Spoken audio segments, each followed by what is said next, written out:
Bonjour à toutes, bonjour à tous.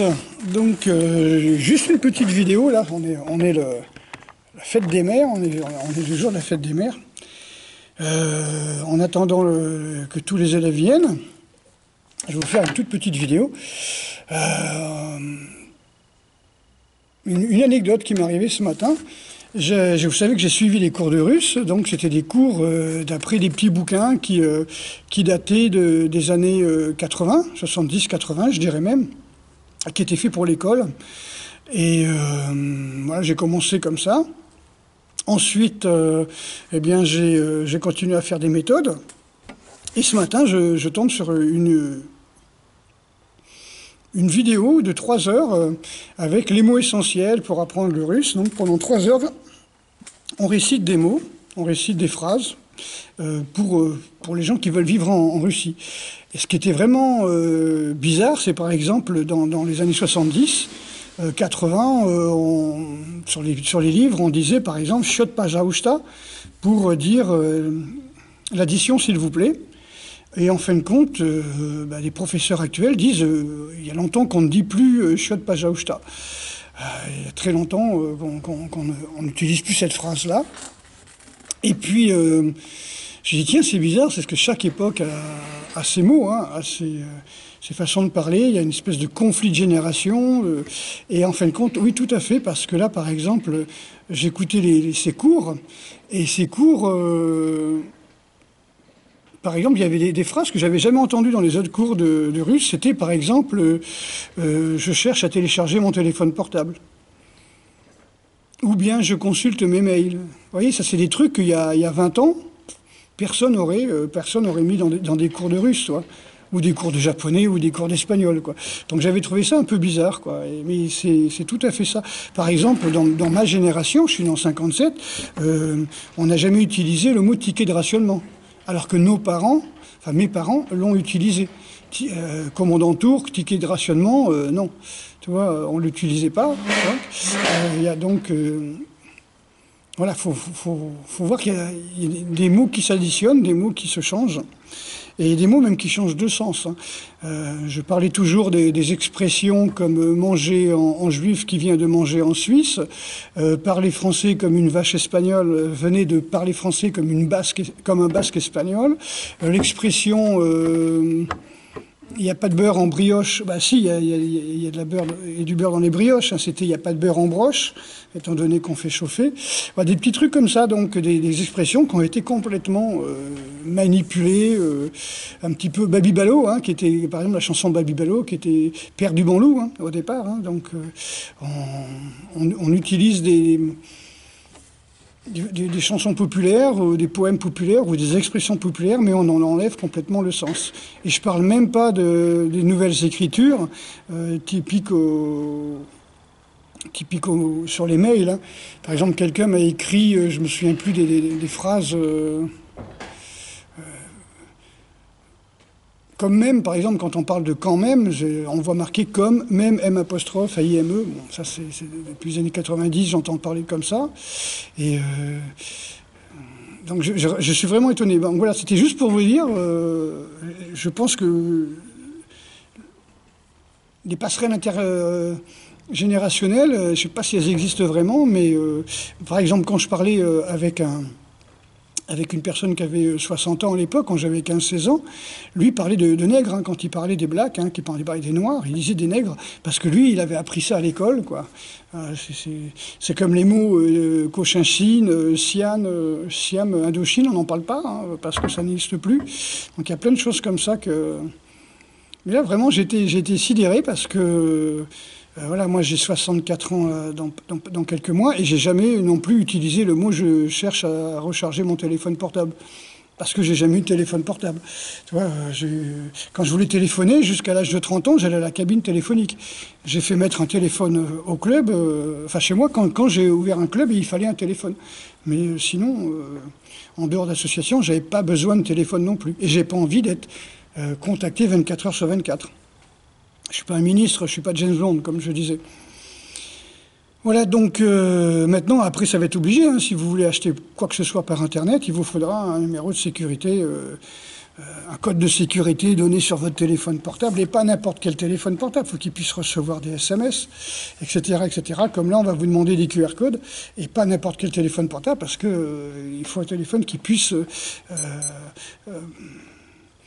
prendre un QR code, quoi. Donc, on arrive dans une sorte de robotisation de la société, avec des choses complètement aberrantes, hein. Je veux dire, pour moi, plus on s'éloigne de la nature, plus on s'éloigne de la santé. Déjà, ça, c'est mon cheval de bataille depuis plus de 50 ans. Et ben là, je me prépare à faire un cours de cardio, un cours dans une heure de préparation, enfin une demi-heure de préparation, une demi-heure de cardio. Après, ce sera une heure de stretching. Et après, ce sera encore un cours de systéma. Donc, vous voyez, si j'avais pas pris le principe que plus on s'éloigne de la nature, plus on s'éloigne de la santé, je serais pas là à faire 3 à 4 heures de cours ce soir, hein. Ni hier, j'en ai fait hier, j'en ai fait avant-hier, etc. Voilà, donc ces entraînements sont possibles pour moi parce que je me suis jamais éloigné de la santé. Voilà, je prends, comme je disais, l'aspirine une fois par an et encore, et le reste, j'ai toujours été anti-médicaments. Voilà. Pour moi, les simples, ce qu'on appelle les médicaments, c'est les plantes. Voilà. Et c'est les plantes, et les plantes ne sont que des béquilles en bois par rapport aux médicaments chimiques qui sont des béquilles en radioactifs ou artificiels. Comment dire, par exemple, je dis toujours, hein, vous avez mal de tête, il faut savoir pourquoi vous avez mal de tête. Est-ce que ce sont des tensions au niveau du cou, des épaules? Est-ce que vous avez trop mangé? Est-ce que c'est des douleurs beaucoup plus graves? En tout cas, est-ce que dans votre comportement, vous n'avez pas assez dormi ou trop dormi? Ou vous avez fait le con en boîte? Vous avez bu et fumé? Vous avez pris de l'alcool? Donc des choses comme ça. Le corps va réagir. Donc si on n'écoute pas le corps en prenant de l'aspirine, eh ben après ça mène, comme on disait dans les années 80, ça mène au cancer. Ça commence par une aspirine et après ça mène au cancer. C'est-à-dire on n'écoute jamais le corps, et le corps, il accumule, et à un moment, il y a la goutte d'eau qui fait déborder le vase. Voilà, donc simplement pour un petit mot, hein, pour faire un petit bonjour, et puis vous montrer que, comme ça, on a des nouveaux mots chaque année qui s'inscrivent dans le dictionnaire, hein. Google est dans le dictionnaire, d'après ce que j'ai compris. C'est un petit peu comme chacun va inventer ses mots. On sait que chaque génération a ses mots propres, hein. Là, en ce moment, c'est même pas une génération, ce sont comment on appelle ça, des clans, des lobbies qui créent leurs propres mots, hein. J'avais parlé par les LGBT quand sorti les mots virilisme, par exemple, homophobie, tout ça c'est des trucs qu'ils ont inventés.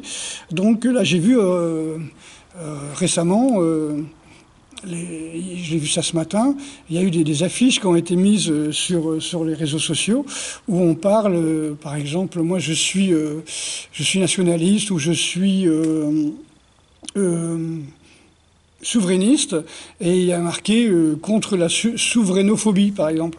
Et ça, je dis, c'est pas con, parce que des gens, que j'appelle des gens sains, hein, c'est-à-dire qui sont contre l'Europe, qui sont contre les médicaments, qui sont contre les vaccins, qui sont contre les gens qui sont contre la nature, par exemple, tous ces gens-là, ils vont se mettre à faire eux aussi leur propre dialecte, leur propre argot, comme les bouchers avaient leur argot, comme les plombiers avaient leur propre argot, les tourneurs-fraiseurs avaient leur propre argot. Et pourquoi? Et puis pourquoi, si on laisse, par exemple, l'LGBT avoir leur propre argot qui va inonder les médias, puisqu'on leur a donné les médias, hein, donc les réseaux sociaux. Donc, quelque part, nous aussi, on va réagir en disant je suis contre la souveraiноphobie, contre comment on pourrait dire, il faut trouver des mots comme, tu vois, moi j'aime la nature, j'aime la santé, et j'aime pas qu'on me foute des vaccins, donc contre la santophobie, vous voyez, par exemple, la bien-être-phobie, tu vois, puisqu'on a décrété il y a quelque temps, il n'y a pas longtemps, hein, je parle ça, moi, ça à peu près une dizaine d'années, que ceux qui faisaient du sport, qui se souciaient de leur santé, c'était psychiatriquement, quoi.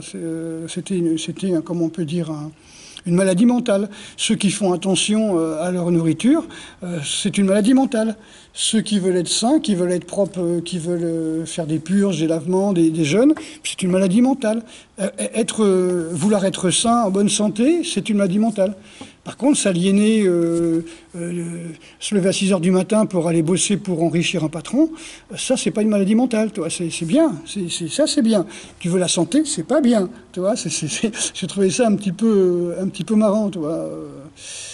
Ça me rappelle cette histoire où lèche-cul, il y a toujours un lèche-cul dans une boîte, hein, il y a toujours un chef, sous-chef, un contremaître qui lèche-cul comme ça, hein, qui veut être patron à la place du patron. Il va voir le patron, il lui fait « Oh là là, félicitations pour votre Jaguar, vraiment, vraiment superbe voiture. Hein. » Et là, le patron, je lui dis « Tu vois, franchement, si tu travailles bien, si tu fais des heures supplémentaires, si tu fais quelques sacrifices comme ça, hein, voilà, pour l'entreprise, je pense que d'ici, allez, 1 an, 2 ans, je pourrais m'en payer une autre. Tu vois, voilà, c'est ça. C'est-à-dire, tu passes ton temps à donner ta vie aux autres. Hein. Alors, avant, c'était fait dans un volontariat, c'est-à-dire le paysan savait qu'il cultivait pour le pays, pour la nation, pour ses compatriotes, et d'un autre côté, il faisait volontiers. Hein, c'était pas aujourd'hui vous allez faire du colza, donc c'est Bruxelles qui a décidé qu'il fallait faire du colza. Donc le mec qui fait du colza, il plante du colza, il achète du colza, il plante du colza, il prend des photos, il envoie ça pour recevoir les subventions, et après il ne récolte pas le colza, il ne le vend pas, il ne l'encile pas, parce que tout ça, ça coûte trop cher. Donc souvent c'est comme ça, c'est-à-dire les paysans ne travaillent pratiquement même plus pour nourrir, on va dire, leurs compatriotes, parce que de toute façon, ils ne peuvent pas. Donc je ne les plains pas, enfin je les blâme pas, ils ne peuvent pas. Ils touchent souvent 350 €, 400 € par mois, parce qu'ils ne peuvent pas se faire de salaire, parce que maintenant, on achète tout qui vient de Chine, quoi, y compris la bouffe d'Amérique du Sud et de Chine ou d'Afrique, donc, ou d'Espagne, donc ils ne peuvent pas faire leur boulot d'agriculteur en sachant que c'est eux qui nourrissaient la France avant. Donc il y a plein de petits détails comme ça où les gens ne font plus... voilà. Donc j'ai vu ce matin qu'il y a un peu plus de 500 000 migrants, on va dire, qui viennent en France chaque année, qu'ils soient réguliers ou pas réguliers. Hein, et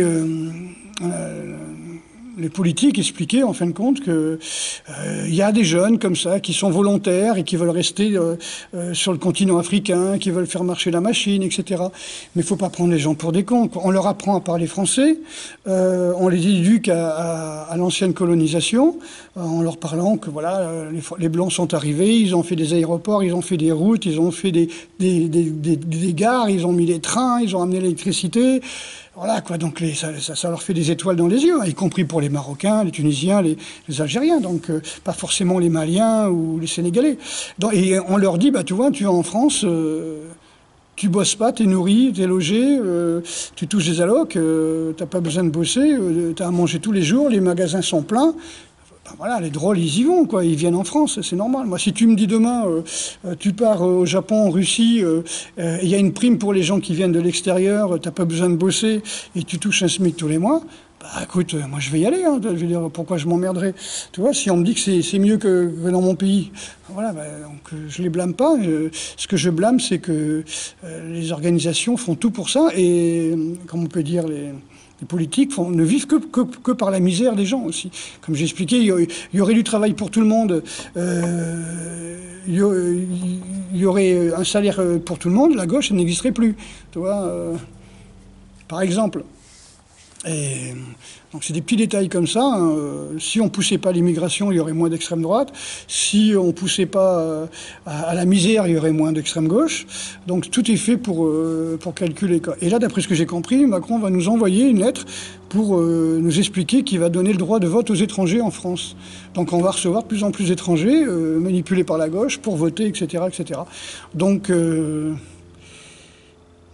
voilà, quand il n'y a pas de problème, on en fabrique. On aurait pu vivre en paix, tranquillement, gentiment. Non, il a fallu créer des problèmes pour pouvoir,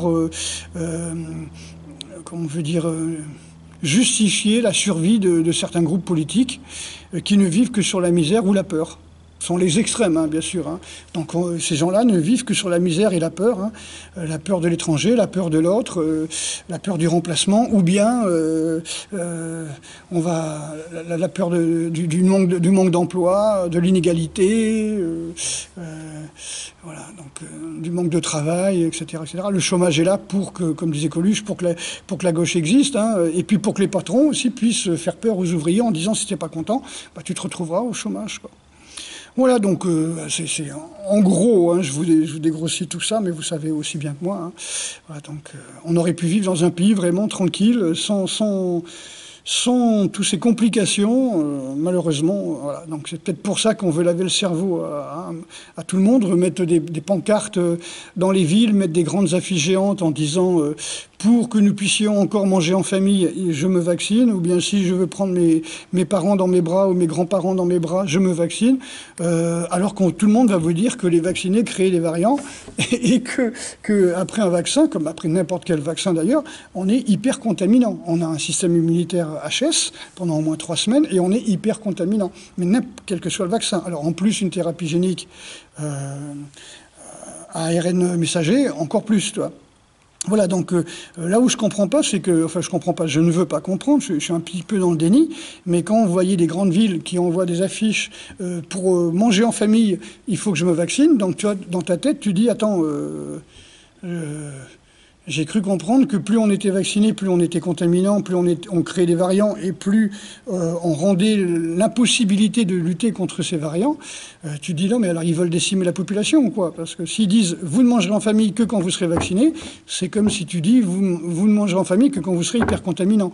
Donc la preuve, c'est que un vieux avait saisi le Conseil d'État pour dire voilà, je suis vacciné, donc maintenant il faut lever les sanctions, ou en tout cas les interdictions de circulation des gens vaccinés. Et le Conseil d'État a répondu non, vous ne pouvez pas voyager malgré votre vaccin, donc il vous faudra quand même le masque, il faudra quand même les distanciations, il faudra quand même la restriction dans votre département, parce que vous êtes hyper contaminant. Alors si même le Conseil d'État a dit vous ne pouvez pas voyager parce que vous êtes hyper contaminant, pourquoi la semaine ou 15 jours après, vous voyez des affiches géantes en ville?